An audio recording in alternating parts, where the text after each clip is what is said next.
सुबह, 1 घंटा प्रार्थना शाम, दोपहर 1 घंटा प्रार्थना रात को। 1 घंटा सुबह, 1 घंटा दोपहर को या शाम को आप लगा लो, 2 से 3 बजे, 4 बजे, 5 बजे, और 1 घंटा रात को।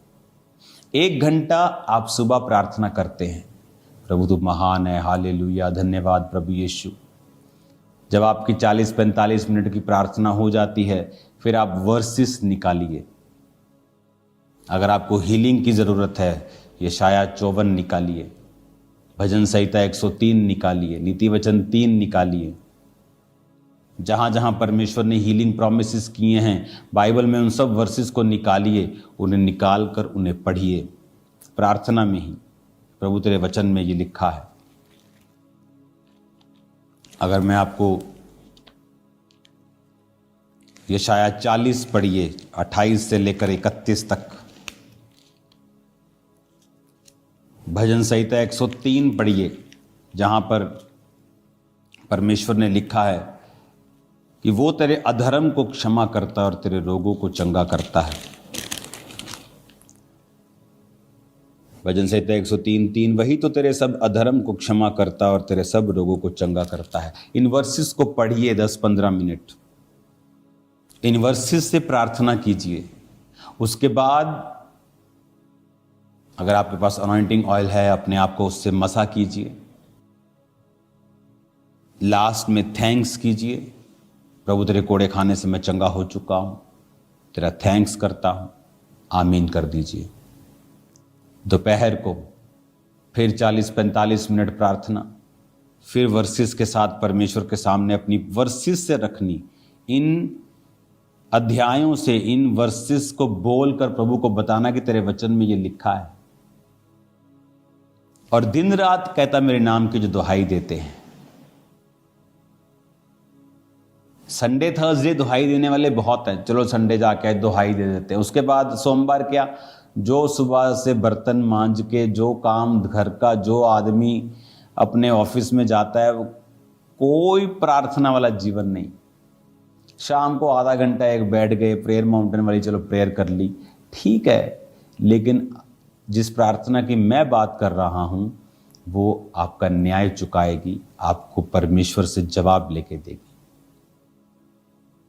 1+1+1, 1 घंटा सुबह, 1 घंटा दोपहर या शाम। सेम धन्यवाद प्रभु यीशु, 45 मिनट आप प्रभु से अपने दिल की बात।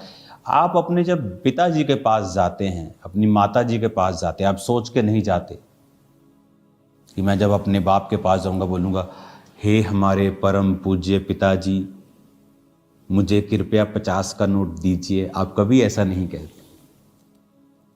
कुड़ियां देखे डैडी 50। आप मेरी बात समझ रहे हैं क्या? परमेश्वर भी आपका पिता है, आपके पिता से भी ज्यादा है। आप जब प्रार्थना में बैठते हैं उससे बात करें, अपने दिल की बात करें। हो सकता है उसमें कुछ इमोशनल चीजें हों, इसलिए मैंने कहा लास्ट 15 मिनट फिर वचन से प्रार्थना कीजिए, ताकि जो वचन से प्रार्थना होती है उसे परमेश्वर दरकिनार नहीं कर सकते, क्योंकि वो अपने वचन का इनकार नहीं कर सकता। जब आप 15 मिनट वचन पढ़ के प्रार्थना करेंगे, पिता तेरे वचन में लिखा है कि तूने कहा तू थके हुओं को बल और शक्तिहीन को बहुत सामर्थ्य देता है, मुझे सामर्थ्य, मुझे बल दे।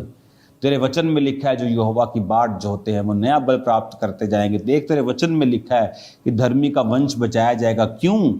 मेरे बेबी नहीं हैं जिनके पास बेबी नहीं होते। तेरे वचन में लिखा है कि तूने कहा है कि जो कोई यहोवा का भय मानेगा, उसके मार्गों पर चलेगा, तो परमेश्वर उसको उसी रास्तों पे चलाएगा जिससे वो प्रसन्न होता है। उसका वंश पृथ्वी का अधिकारी होगा। प्रभु मेरा वंश मुझे चाहिए पृथ्वी का अधिकारी होने के लिए, तेरे वचन में लिखा है। इस तरह से आप अपने केसेस के हिसाब से बाइबल वर्सेस से प्रार्थना करेंगे लास्ट 15 मिनट। उसके बाद आप अनॉइंटिंग ऑयल को अप्लाई करेंगे अपने पेट पर। अगर आपको बेबी चाहिए, अपने सिर पर, आपको अनॉइंटिंग चाहिए, सुरक्षा चाहिए, आप प्रार्थना करेंगे। आप अपने फैमिली को यीशु के लहू में छुपाएंगे, फिर थैंक्स करेंगे। रात को फिर सेम 45 मिनट आप प्रभु से बात करेंगे, आप प्रभु